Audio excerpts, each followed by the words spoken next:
Hey everyone, thanks for joining us again. I am Coleman Swerts and we are taking care of business. Today, my guest, somebody that I've known for quite a while, actually from a previous life.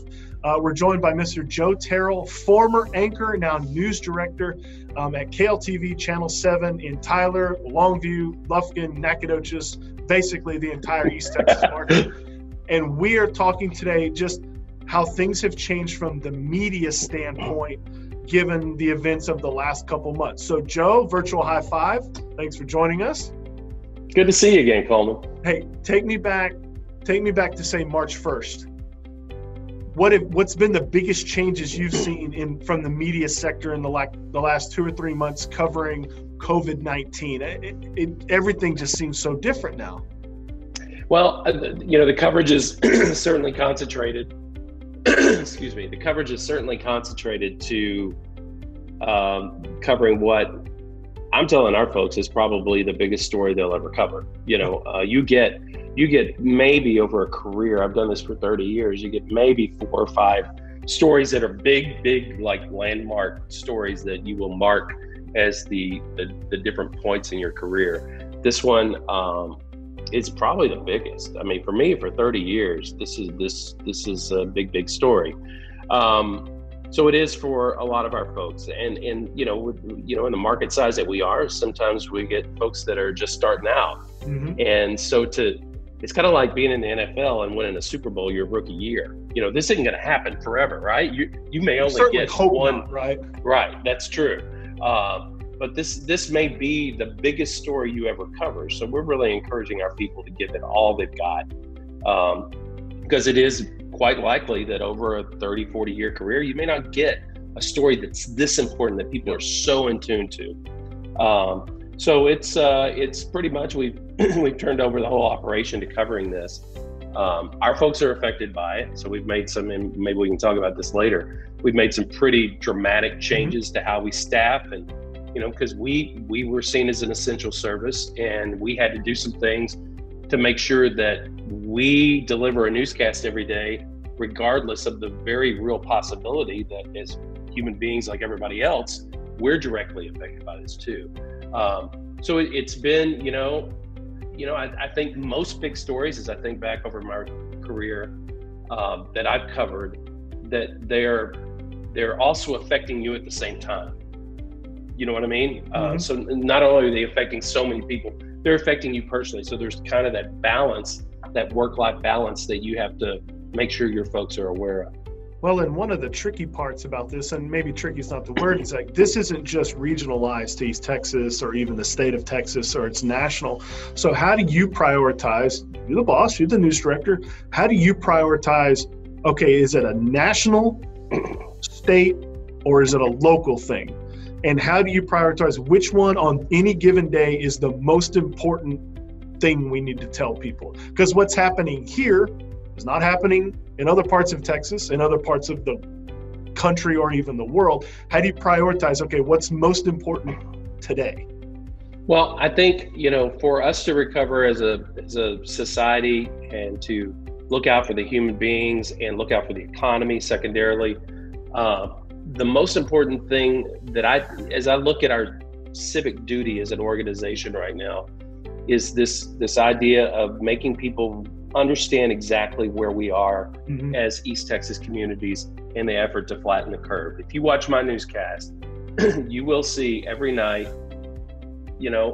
numbers that detail where we are county by county. And then you will also see, we're in our largest, most concentrated population area, how we're doing in Smith County in particular on flattening the curve. There are nights that we will do that for all the counties, or the counties that are certainly way up there, unfortunately, in some of these COVID-19 case totals. But looking at it on a daily basis, how many new cases today, and where is that curve heading? And because that tells us, those of us that are sitting and working at home and not able to make contacts with, in business that like we normally do, it tells us how we're doing. Is this worth it? Is it paying off? And so I think right now it's one of the biggest responsibilities. I will tell you, it does not come without nightly criticism. Oh, Nightly criticism. oh, you don't need a pandemic for that. Well, that's true. You know that. So what? How do you respond to that? You're no doubt inundated with, oh, you're only telling half of the story, or you're only right wing or left wing, and quit being this and quit being that. Look, people have accessibility to you guys now, right? They had it when I was working there. They've got it now where they can instantaneously give you feedback. How do you respond to that? Do you? Is it even worth your time? Yeah, I do. I respond to every email I get. So I won't put your email address at the bottom. Thank you, Coleman. No, I do respond, and here's how I respond. Early on, the numbers were not very comforting, and at some point, this story got very politicized, and in some cases, people felt like it was, the messenger was part of the problem with keeping the economic recovery from occurring. If we keep telling this bad news, then the folks that are making the decisions on economic recovery are going to say it's still too bad to do this. I get that. I get that's out there. But man, we got to have as a community a daily look at the tote board, see how we're doing. Because for folks that are staying home and social distancing and wearing masks, or whether you want masks are politicized, huh?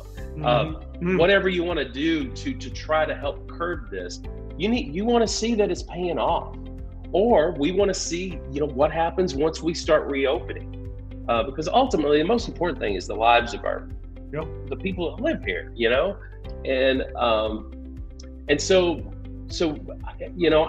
I try to tell them, it's grim some days, but at some point we're going to start seeing this curve flatten. I'll tell you, we had the graphs set out on an 11-day trend line. Mm-hmm. Okay, so in other words, it looks basically 11 days back to create an average that creates this curve. And we actually did that here at my kitchen table, my son and I did. So when you see these curves, it's, we started working on these much earlier than we actually put them on TV, because it was awful. I mean, there was no flattening. It was just doing this, And then at the point where it started plateauing, that's when I said, you know what, let's show people that their efforts are paying off. And so that's when we debuted the flattening of the curve on our channel. And then you saw it doing this, and you saw it going down. Then there was a little dip up, and now it's going back down again. So, information doesn't care if it's Republican, Democrat, conservative, liberal, business, pro-business, pro-health. It's just data. And so I just feel a real responsibility to show that data every night. So that you ask me what the most important thing is, I think so we can all look and say, as a collective community, how are we doing at this? You mentioned changing the operational standpoint of how you guys have done it. I think it seems like a lot of media outlets are doing something similar. Without going into too many details, if you don't want to, how have you changed operationally? Obviously, when rules came out by the governor, like no more than 10 people, you got 50 people at the station. Like that wasn't going to work. So how have you guys, from an operational standpoint, and how does the information flow work? Obviously, digitally, connectivity is much easier, but how does it work? Operationally, people being not necessarily side by side anymore. So the first thing I want to do is make sure we could cover the story. Second thing I want to do is protect our people. That we had about, in the news department, just under 70 people. And then the third thing I wanted to do is make sure that we were setting a good example on social distancing on television. And then fourth thing, I wanted to create some redundancy. Okay. So that if we did, God forbid, get a case in our news department, and we were concerned that there was a close contact between that case and the other employees that worked on that shift, I had reserved shifts that could come in. Okay, so we were I don't know that there was anybody that moved earlier than we did. We moved on the 11th of March. And immediately split up the groups split up into different teams. So we had a team that, I put people up in hotels in Lufkin area because we have another studio down there. And some of the people you were seeing on television at night in Tyler were actually coming to you from the Lufkin studio. They were staying in hotels down there.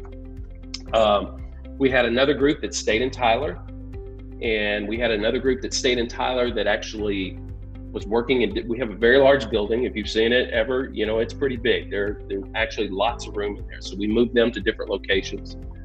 And then we had people in Longview, and then we had a bunch of people at home. Okay. Yep. So we felt like if we had a problem in one of the either Tyler, Longview, or Lufkin locations, that we had the right positions working from home, or if we had a problem in Tyler, we had the right positions working in Lufkin, that we could bring them into Tyler and continue to have a newscast. Yeah. But the most important thing was that the people that were working in these different locations, they had more room between them. Okay, they weren't piled onto each other like sometimes we are in the afternoon. So 6 feet is very doable with the number of people we actually have working on particular shifts in our newsrooms. If we were to just staff normally, that would, you've been in there, it would not be possible. I'll respect your time here, so we'll wrap up here pretty quick. What is the lesson, I guess, to be learned here? You know, you can't go anywhere without some sort of criticism of the media. Some of it is unfounded. Some of it is not. There have been some bad actors and some bad apples out there. What do you think the media learns a lesson from this? Like what you said, maybe how you prioritize data or prioritize a story, or how you present it. Do you think there's something to be learned here from the messenger standpoint? Because really, you're still the messenger. And I remember a very specific point a couple weeks ago. I kept going, why are we not seeing the recoveries number, right? We're seeing cases and deaths. Why no recoveries? And then it dawned on me, they're not giving those numbers. The health officials don't give those numbers. But when you guys pressed them for the numbers, they started giving the numbers. I remember it vividly. And I go, You're okay, exactly right. Now there's a second side to the story. We got the death and carnage, but we have the good news now. But it was only after a specific person in your said, we want those numbers. We want them, we want them, we want them. People deserve them. Finally got them. What is the message on how to prioritize, I guess, the message moving forward as hopefully starts to go away? In the defense of the government and health officials, nobody's been through this before, okay? True. None of us have ever done this. So there were two issues that frustrated us and frustrated our viewers. And they were frustrating both groups at the same time. Mm-hmm. And that was one that you mentioned, recoveries. I kept hearing it every day. Recoveries. We didn't have access to those numbers. Sure. The other one was, and you're not going to make them up. The worst thing to do is just make it up, which is get you in all kinds of trouble. Right. The other thing that we couldn't get our hands on, that we really pressed for, and I think we were the instrumental agency in getting this finally, was because of privacy laws. They didn't want to tell people where these were happening in. So they'd say in Smith County there are, 20 cases. It's early days, obviously, but they wouldn't tell us where they were. And think about it, you've got from the very bottom of Troop to almost Mineola, you've got a 60 miles worth of Smith County that legally there were some issues about telling folks where it was. I agree. There were some concerns they had about if we say there's only one person in ARP, and it's, that would create identification on their part for who this person was. And there are HIPAA laws and things like that that they have to concern themselves with. So, I mean, those are the two frustrations. And we finally convinced them on both parts that this, knowledge is power, man. Yep. If I live in White House and I know there are 6 cases in White House, I'm educated now. Right. And you got my attention. And so fortunately over time those things came up. I've forgotten what the original question was, but those were two of the big takeaways. Yeah, two of the big takeaways from it is, the message, there's always more parts to the message. But sometimes, like in your case, you can't report all of it because it's not, you need help from them. And I'm with you. Net Health and them, nobody's been through this. Well, they didn't, what they can release, what they can't release, etc. But I do know a little push from some folks, and now we know. And sometimes it's all it takes. So, all right, Hey, I got one more thing. Oh, go ahead. Oh, okay. You got one more thing. I got one more thing. Yes, I go wanted ahead. to talk about something we're doing at 10 o'clock. It's called The Next Normal. Have you seen it yet? I have not. I'm in bed by then. Okay. All right. So basically, we're looking at different industries, different segments, different organizations, different business types, or like social groups, all kinds of things. What is the next normal? Yeah. So we're not. It's not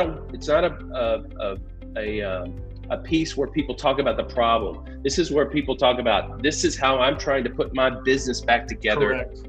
The plan I have in my head of how we're going to conduct business going forward. And so we started this about a week and a half ago, and we've looked at different segments. Like last night we did, the more minutia we get, the better it is, actually. So how are they going to conduct driving tests at the DPS? You know what I mean? So if I can't be there's not 6 feet between me and the trooper, and I'm a 16-year-old trying to get my license. How are you going to do that?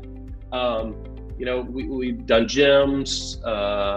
We're going to do things like, showing houses, real estate. So from your perspective, dealing with businesses, this is really interesting. Yeah. So we're looking for people that have laid out specific plans about how they're going to conduct their business, their organization, their group, whatever it is, churches, bars, how they're going to do that going forward. And we'll be looking at this every night at 10 o'clock until this goes away, which could be a very long time, but it's called The Next Normal. Yeah. And so if you've got viewers that are interested in talking about what their next normal is, I don't think any business is too small. Actually, the smaller it is, I think it's even more interesting.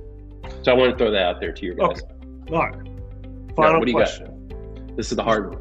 Now let's just, the last couple months you've seen more and more people at home, just record number of people at home. Generally speaking, specifically speaking, viewership numbers seem to have, across the board, almost just on every platform, seem to have really gone up. Correct or incorrect? Very correct. Yeah. It has now. Don't give away any state secrets. I won't. But the irony of that is, yes, viewership is up between 40 and 60% on different platforms. It is incredible. There is and you know what? That's so gratifying. I tell our people, it's like, we were essential from the very beginning, and boy, are people finding us essential, an essential part of their day. But we are seeing very, very large numbers in viewership, in the adaptation of over-the-top OTT, like our station on Roku apps, Apple TV apps, Amazon Fire apps, the 18-hour-a-day live streaming product we have called East Texas Now. That's up like 700%. Okay, 700%, Coleman. It was pretty decent. So we're talking huge audiences watching us on their Roku throughout the day. It has been, from that perspective, a big comeback to television for some age groups that had either not watched television or had gone away from it. We are finding that local news is the preferred outlet, and not only local news, but local television news. Yeah. So that makes me feel great. There is a flip side to this. Our economy's hurting, and there are businesses, closed down. There are car dealers that can't get inventory because the factories have shut down. So it has created some issues, and it is so ironic, that at a time when viewership is as big as it's been in, a long time, that advertising has constricted a little bit. And it's not a KLTV thing, it's an industry thing across the country. But what would you expect when businesses can't be open? And when car dealers can't get inventory to sell? So it's not anything we want to hang on to, trust me, from a financial, but we hope that the viewers that maybe had gone away from television, or the people that had never tuned into television because they had never experienced anything in their short lifetime of this magnitude, that they have found that local news is the bomb, because it is. Folks, that's Joe Terrell. You may recognize his face I mean, how long? You were on the air for a number of years, but you've been off now for a number of years. He's now the news director at KLTV Channel 7 in Tyler, Longview, Lufkin, Nacogdoches, Jacksonville, everywhere, Mount Pleasant and beyond. Joe, we appreciate you joining us, giving us some perspective on just how things have changed for the media world. We appreciate you. I will not give you Joe's email address because I know he gets plenty of those. Most of them. You're hearing them come in right now. Most of them from people who are unhappy about something, but that's the way it is. The answer to your question is 23 years, and I was on air for 21 of those. 21 years. And what a so I've been off. Yeah, correct. I've been off the air for 2 years, and I love this part of my job. I mean, this is the best.